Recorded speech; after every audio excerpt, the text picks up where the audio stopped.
கர்த்தருடைய பரிசுத்த நாமத்துக்கே மகிமை உண்டாவதாக. இன்னைக்கு கூட ஆதியாகமம் 25வது அதிகாரத்தை தான் பார்க்க போகிறோம். இந்த அதிகாரத்தில் ஆபிரகாமுடைய மரணம், அடுத்து இஸ்மவேலின் சந்ததி, அடுத்ததாக ஈசாக்கு ரெபெக்காளுக்கு குழந்தைகள், அந்த குழந்தைகளுடைய வாழ்க்கை வரலாறை பற்றி ஒரு சிலதை கொடுத்துருக்காங்க. நம்ம அதை பற்றி பார்க்கலாம்.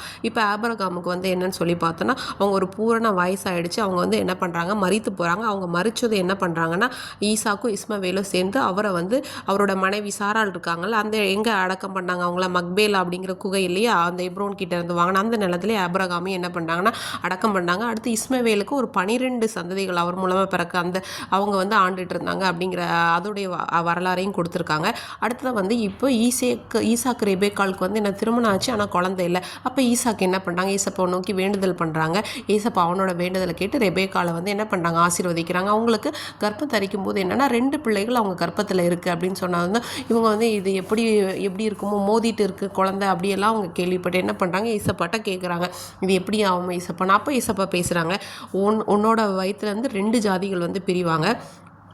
ஒருத்தர் ஒரு ஜனத்தை பார்க்க ரொம்ப பலத்தவங்களாக இருப்பாங்க, மூத்தவன் இளையவனை சேவிப்பான்னு சொல்லி. கர்ப்ப காலமும் நெருங்கிச்சு, குழந்தை பிறக்குது. முதல்ல பார்க்குறோம் அப்படின்னா ஒருத்தர் நல்லா செகப்பாக உடம்பு ஃபுல்லாக ரொம்ப முடியாக இருக்குது, ஒரு போர்வையை போத்தின மாதிரி வெளிப்படுறாங்க. அவங்க பேர் ஏசா. ரெண்டாவதாக இந்த ஏசாவோட குதிங்காலை பிடிச்சிட்டு ஒருத்தர் வெளியே வராரு. யாருன்னா இந்த யாக்கோபு. இப்போ ஏசா யாக்கோபு அப்படிங்கிற 2 பிள்ளைங்கள் பிறந்துட்டாங்க.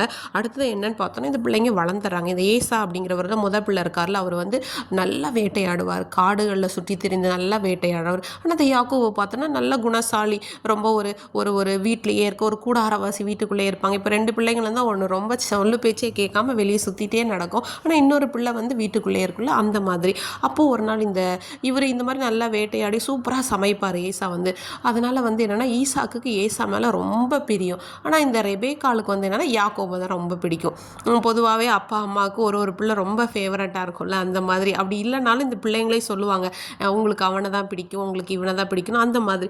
அப்படி இருக்கும்போது ஒரு நாள் என்ன ஆச்சுன்னு சொல்லி பார்த்தீங்கன்னா, இந்த ஏசா நல்லா வேட்டையாடிட்டு வெளியே டயர்டாகி வரும்போது யாக்கோபு என்ன பண்ணிட்டு இருக்கார், கூழ் கிண்டிட்டு இருக்கார். சிவப்பு கலரில் நல்லா பார்க்கவே ரொம்ப அட்ராக்ட் பண்ணுற மாதிரி இருக்கு. அவரை கவர்ந்து, எனக்கு ரொம்ப பசியாக இருக்குது கொஞ்சம் தான் கேட்டவொன்னே அந்த யாக்கோபு பாருங்கள் எவ்வளோ ஞானமோ, உன்னோட சேஷ்ட புத்திர பாகத்தை எனக்கு கொடுக்குறேன்னா நான் உனக்கு இந்த கூழில் கொஞ்சம் தரேன். இவரும் அந்த சேஷ்ட புத்திர பாகத்தை ரொம்ப அலட்சியமாக என்ன பண்ணுறாரு, பரவாயில்ல நீ எடுத்துக்கோ, நான் அதை வச்சு என்ன பண்ண போகிறேன், கூழை வாங்கி சாப்பிட்டாரு. சேஷ்ட புத்திர பாகம் அப்படிங்கிறது அந்த நாட்களில் ஒரு தகப்பனுக்கு அப்புறம் அந்த குடும்பத்தில் கிடைக்கக்கூடிய, அந்த மூத்த மகனுக்கு கிடைக்கக்கூடிய ஒரு மரியாதை. அதை என்ன பண்ணுறாருன்னா இவர் விற்று போட்டுட்டு அந்த ஒரு கூழுக்காக தன்னுடைய எல்லா காரியங்களுமே என்ன பண்ணிடுறாரு, விட்டு போட்டுறாரு. அது மூலமாக யாக்கோபுக்கு அந்த சேஷ்ட புத்திர பாகம் கிடைக்கிது. இன்றைக்கி கூட நம்ம இந்த உலகத்தில் உள்ள சில காரியங்கள் நிமித்தமாக நமக்கு கிடைத்திருக்கிற மேன்மையை அற்பமோ அலட்சியமாக என்றோம். அப்படி இல்லாமல் ஏசப்பா நமக்கு கொடுத்தவைகளை காத்து கொண்டு நடப்போமாக.